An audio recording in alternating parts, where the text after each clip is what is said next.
You can do it, Scott. Pinakang ayaw ko pa naman pagtutupi. Busy yarn.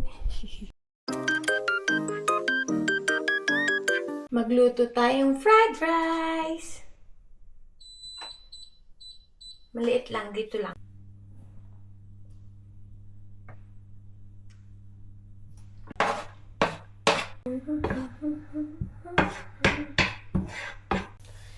And show your love.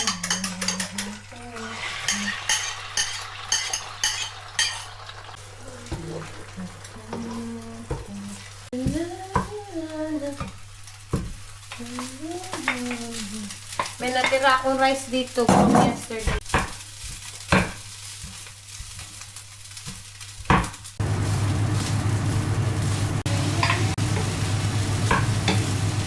Nagugutom na ako.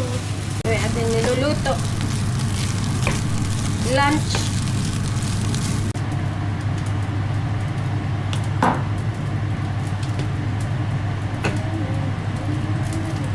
Wala na. Wala nang laman. Konting asin lang. Lagyan natin konting asin.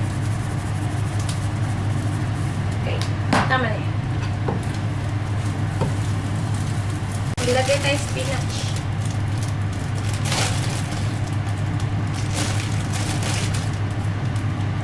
Lumihan natin.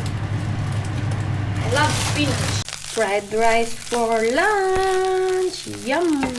Kain tayo. Lunch. Gutom na. So, kain tayo. Tikman natin. Sarap. May spinach.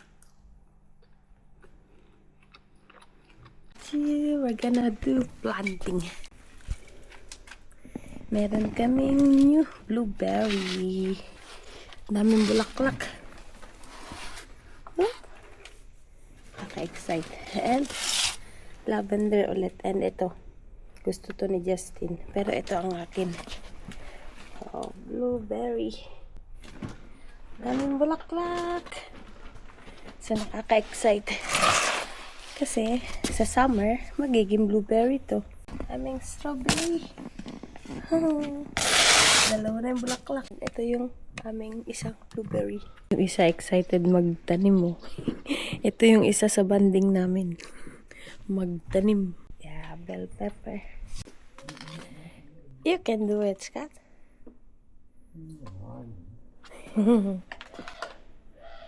What's that? I can hear an owl. What is that then? A cuckoo. Is it a dove? I thought it's an owl. Nakatapos din. Nilagay na namin dyan. And ito na yung ating tomato. Nakalagay na sa tatlo yan. Tatlong pot na malalaki. So today, meron ako ipapakita sa inyo. Tcharan! Ang cute-cute! Alam nyo ba na ginawa ko to nung isang gabi? Ay, grabe! Nakagawa tayo ng booties for baby. And ang ganda ng kulay. O, diba? First time kong gumawa nito. Pero yeah. Maybe gagawa pa tayo ng ibang design. And today, magpo-fold tayo ng mga damit ni baby. Yeah. I-organize na natin dito sa cabinet. Meron pa kaming isang cabinet, pero siguro dun ko ilalagay yung malalaking damit for winter.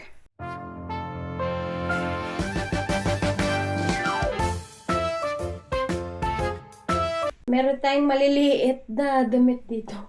Pang newborn talaga. Kunti lang naman yung binili namin maliliit. Kasi hindi namin alam kung malaki si baby or what. Yeah. So, yan. Time to tiklop. Ano ba to? Ba't ganito? Okay. Since maliit, tiklopin lang natin ang maliit din. Para kasya sa drawer. Hindi na natin plinansya. Okay na yan. Meron tayo. Ang cute. Ang dami nitong damit, pero karamihan bigay ng mga friends and families. Buti na lang nalaban ko na lahat.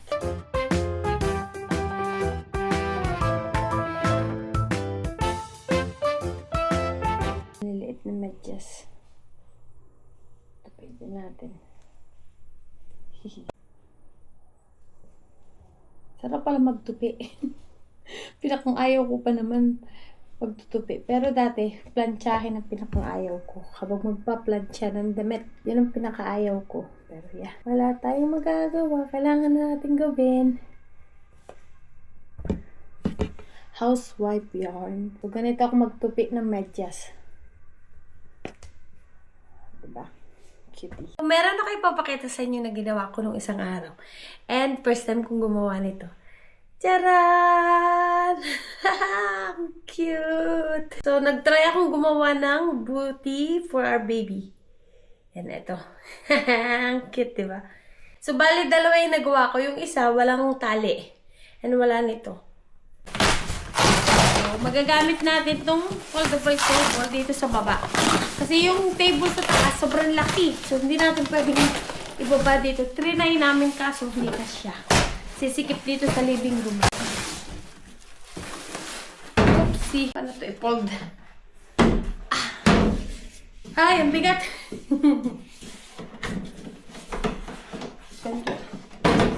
Madali lang siyang i-open. Diba? Kaso, mababa. Pero kaya lang. Oh! Click, click, click. Madali lang siya i-assemble. Oh, nice. Lumalago na tong grapes natin. Kailangan na natin na ilipat. Kapag nagbunga na, hindi na pwede dito. Hindi siya mag-a-attach dito. So, masisira lang yung mga grapes. Ginawa namin kahapon. Tingnan nyo, may buko na ang ating apple. Ito. May buko na. Sana? Ito.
So, i-attach na lang natin.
Busy yarn.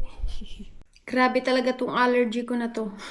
Buti na lang meron tayong salve. So, eto, ginawa natin to. Upgraded na to.